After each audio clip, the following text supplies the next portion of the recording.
Moonlight and Dinosaurs. Chapter 1. A most unlikely partnership. The familiar grinding of the TARDIS materializing filled the air, accompanied by its gentle blue light. The fourth Doctor stood at the console, an eccentric whirlwind of energy as he flipped levers and spun knobs.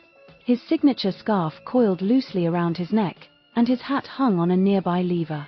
"Earth again, Master?" K9 chirped, his small mechanical frame trundling across the floor. "Yes, K9, the Doctor replied with a grin. "But not just any Earth visit.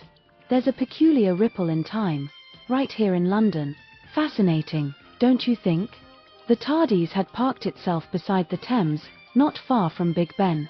Outside, the city was alive with activity, tourists snapping photos, locals rushing home, and, oddly enough, a sleek Aston Martin DB5 parked conspicuously near the bridge.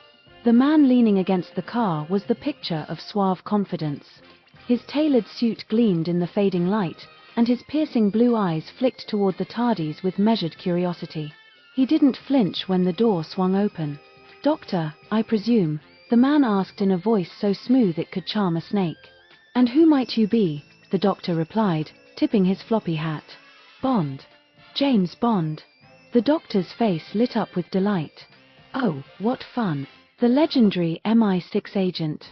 I've always wondered if you were real." Before Bond could respond, a second figure appeared, Miss Moneypenny, composed and elegant, carrying a slim briefcase. "Commander Bond," she said crisply, "we've detected an anomalous energy reading in the Thames. Q believes it's alien in origin." "Alien? Well, Bond said, turning to the Doctor. "I imagine this is more your department." "Possibly," the Doctor replied, stroking his chin. "Shall we investigate?" Before they could leave, a voice called from the TARDIS. "Doctor, you're not going without me." Sarah Jane Smith emerged, her journal and camera in hand. She stopped in her tracks, her eyes widening as she spotted Bond. "Who's this?"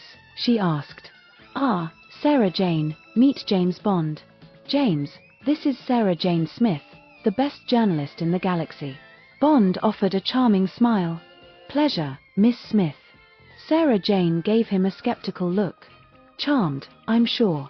With introductions complete, the unlikely team boarded an MI6 boat, heading toward the source of the disturbance. Chapter 2. A Temporal Conundrum.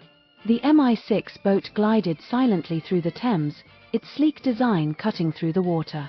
The skyline of London loomed overhead, but the group's attention was fixed on the strange energy readings on a monitor.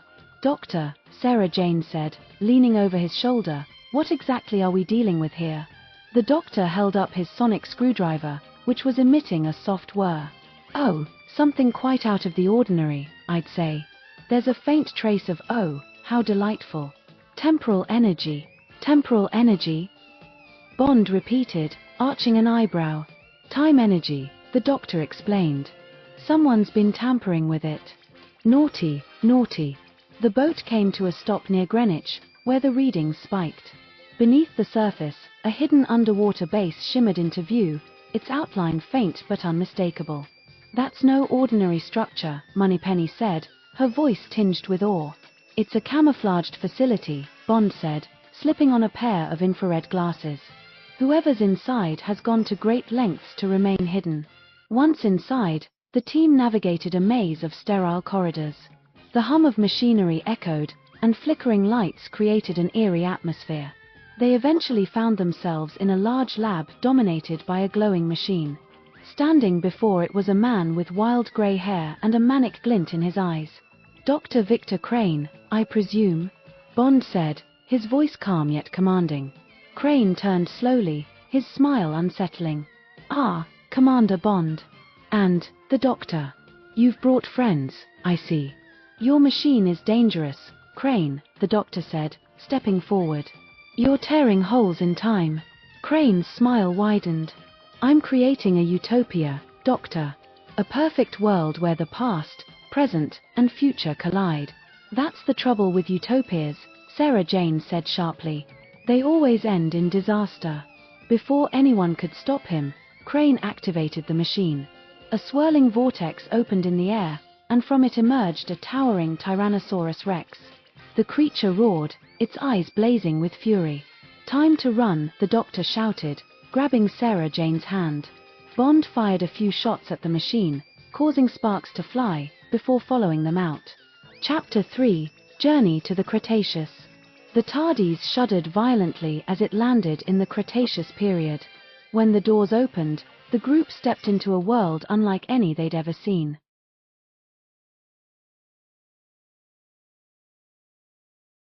The TARDIS shuddered violently as it landed in the Cretaceous period.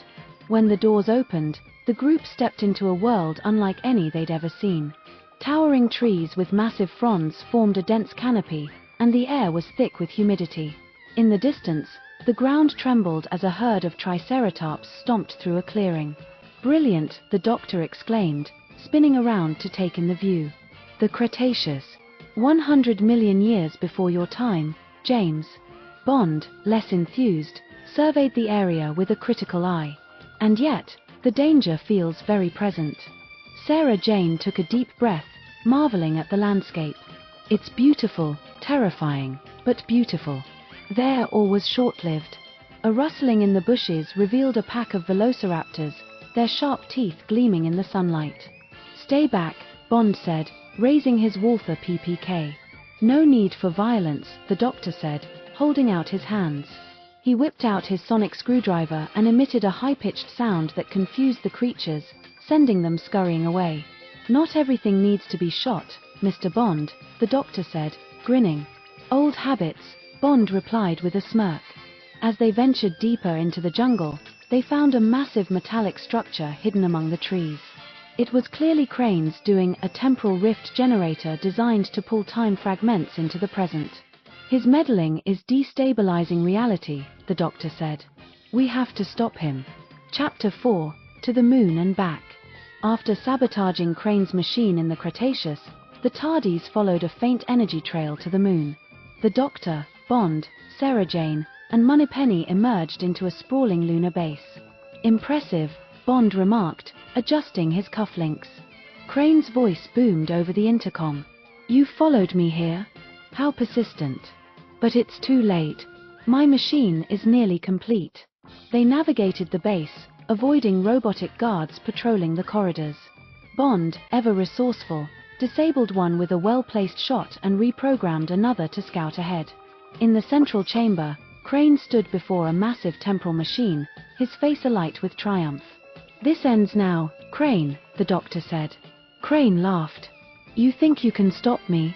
This machine will grant me dominion over time itself." As Crane activated the machine, the base began to shake violently. The doctor worked frantically with his sonic screwdriver while Bond and Sarah Jane provided cover.